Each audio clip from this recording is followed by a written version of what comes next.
তোমার এক্স ভালো আছে তোমার ছোট ভাইয়ের সাথে, এখন চলো আমরা যাবো। ওর চিন্তা ভাবনা ঝামেলা আছে কিন্তু। নিজু তুই তো হতাশ করলি পুরা। হ্যাঁ ধরা পড়লে কিন্তু বিপদ আছে। নাটক কম করো প্রিয়।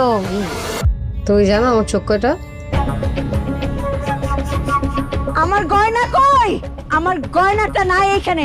বাড়ির বউ ওই বাইরে 5,000 টাকার জন্য ফকিন্ডিগিরি করতে যাবে না। তোমার আম্মা যেদিন আমাকে অনুমতি দিবে আমি ঠিক সেদিনই চাকরি করব। হ্যাঁ, আপনি বলছেন আপনার বাবা নাই, এখন আপনার বাবা আসলো কোত্থেকে? আমাকে সত্যি রাজরানীর মতোই রাখে। নিজের চোখেই তো দেখলাম। ওরে বাবা রে, ওদিকে ফলে দিয়ে আসছো। একটু বুকে আসবি, জড়াই দিলি তোকে। একলা জীবন না, খুব কষ্টের। দুইটা মানুষ দুই প্রান্তে একলা একলা কান্দে। ওদের যদি মিলমিশ করায় দিতেন।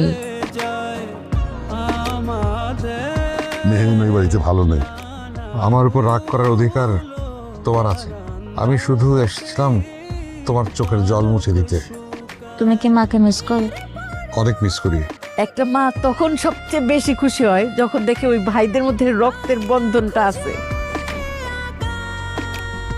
না আমাকে না কেউ কখনো গিফট দেয়নি। আমার সব পরিশ্রম যার জন্য, তার জন্য এটা সামান্য উপহার।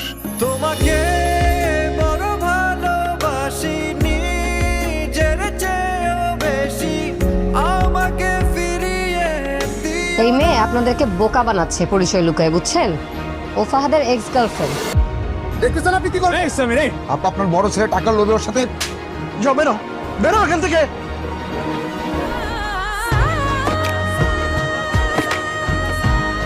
আজ থেকে আমি এই পরিবারের কেউ না। আমার আব্বা আম্মা ভাই সবাইকে আমি ভুলে যাব। আমার চেহারা আর দেখতে হবে না। আমাকে কখনো খোঁজার চেষ্টা করবেন না।